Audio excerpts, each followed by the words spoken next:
kita tahu bahawa PSP ni peringkat awal dia dituduh kerana meneruskan amalan Aurat Muhammadiyah. Itu tuduhan besar dia. Tapi hingga setakat ni dia tidak didakwa di bawah kesalahan tersebut. Yang jelas saya tengok dalam senarai tuduhan tanpa ada yang dituduh kerana terlibat dalam kumpulan jenayah terancang dan sebagainya.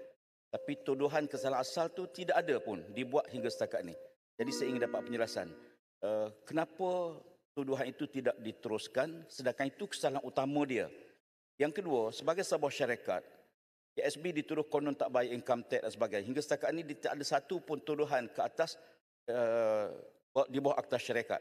Dan saya ingin bertanya, hampir 600 orang anak-anak ni yang ditahan, sampai bila mereka nak ditahan dan mereka dipisahkan daripada ibu bapa? Sebab ada kes anak-anak yang setahun setengah pun terus ditahan dan dia terpaksa menggunakan pengguam, keluar duit untuk dapat kembali anak dia. Jadi saya dapat penjelasan. Terima kasih. Terima kasih kepada Yang Berhormat atas soalan yang diberikan. Ada beberapa komponen soalan tersebut.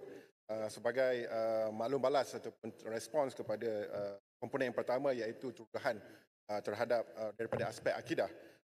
Sebenarnya kalau kita lihat belum untuk teruskan apa-apa pendakwaan dari segi aspek akidah itu perlunya ada ketetapan hukum. Jadi saya kongsikan di sini bahawa beberapa negeri sehingga Oktober telah pun membuat ketetapan hukum. Negeri Perlis, Pahang, Selangor termasuk juga Muzakarah MKI juga telah bersidang dan telah menetapkan beberapa ketetapan hukum dan ketetapan hukum ini yang akan menjadi rujukan di antaranya untuk melakukan pendakwaan. Selain daripada itu, untuk memastikan sebelum pendakwaan dibuat itu, bukti itu perlu dipastikan kesahihan dan juga kekuatan dari segi aspek. Jadi dari aspek ini kita serahkan kepada pihak berkuasa, utamanya daripada pendakwa syar'i untuk meneliti perkara ini dengan lebih baik. Soalan yang kedua, saya mohon masa sedikit, iaitu berkenaan dengan akta syarikat. Yang ini kita serahkan kepada pihak berkuasa. Ianya bukan di bawah pihak berkuasa agama, tapi ianya di bawah pihak berkuasa yang lain.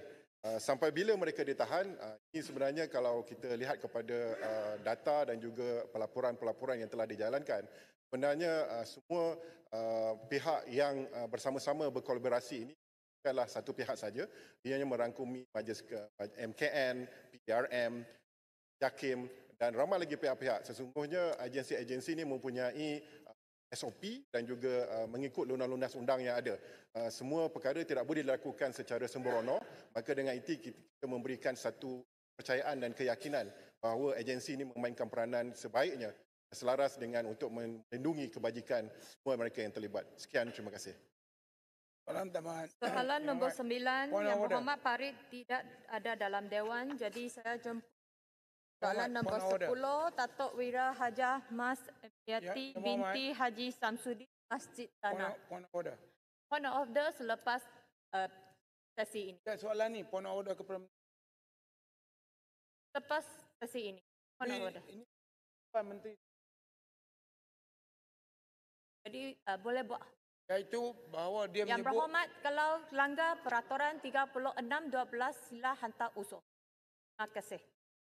Dia melanggar sebab dia ajaran sesat ni kepada manusia.